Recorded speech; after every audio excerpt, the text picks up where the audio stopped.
Colleagues, there are about 108 charter schools in Oregon, somewhere around 16 to 18,000 students attending them. It's less than 2% of the student public school population in the state. Choice is not cynical. It's the American way. For these students, colleagues, they're just numbers to us. But to each and every one of these students and their families, it's everything in the world to them. Everything in the world to them that the school that their child is attending is available and is making a difference. I want to put a name and a face on this very important discussion today. I want to tell you about a young boy by the name of Robbie who attended a charter school in the Portland metropolitan area. When Robbie entered that charter school, he was a third grader.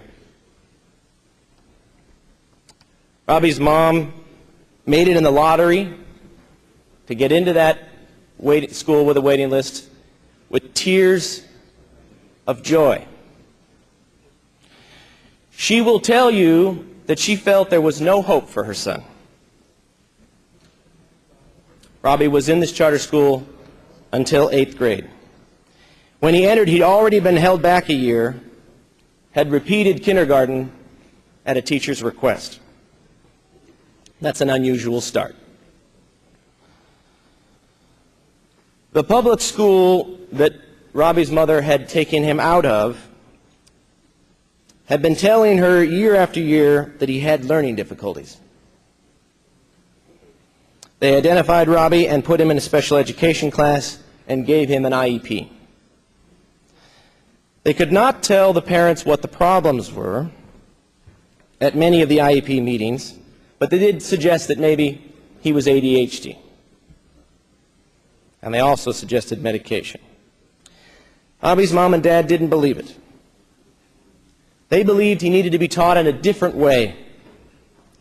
They were sure that he did not have learning disabilities. You see, Robbie was their biological son.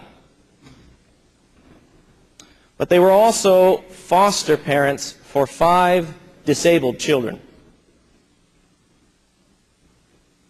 And they were raising them with Robbie. If you asked Robbie about his family, he would just tell you he had 5 siblings. But his parents knew the difference between a mentally challenged child and normal. What had never been considered was that Robbie was copying the behaviors of his brothers who were mentally challenged and actually modeling their behaviors, their facial expressions, and the way they spoke. Robbie's charter school took the time to learn about him.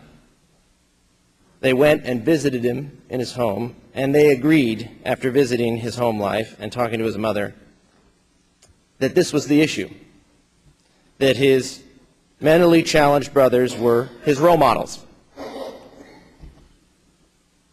His charter school identified the problem and helped the family understand, and they took the label off. Robbie just needed to be taught that he was mirroring behaviors that were making others believe he was not capable of learning what other kids could learn. Today, Robbie is a junior at a high school in the Portland metropolitan area. He's an above-average student. He plays football, runs track, and is involved in many clubs. Robbie will always be special as he cares about others in a deep and compassionate way. It's hard to imagine what his future would have been if he had continued to carry that label. I have a picture of Robbie here on my desk if anybody would like to come over and see him. Robbie's is just one story of thousands of stories. If you will take the time to go and visit charter schools and meet the parents, it will change your life, colleagues. It will change your life. Countless times I have stood in front of a parent weeping as they explained that the district school they were assigned to was not working. They could see their child and their interest in their education waning, their hope for their child's future closing, and they were desperate. And then they found another option. And they took a chance. And over time, they saw that that option was working for their child, and their child was suddenly smiling and happy and re-engaged, and the parent realized that the world had opened back up for their child. And that's why when they tell the story, frankly, they just lose it.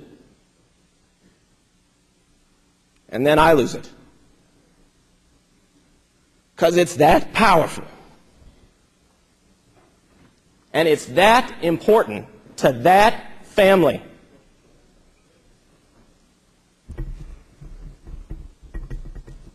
And shame on us if we deny it. I urge you to support House Bill 2287A.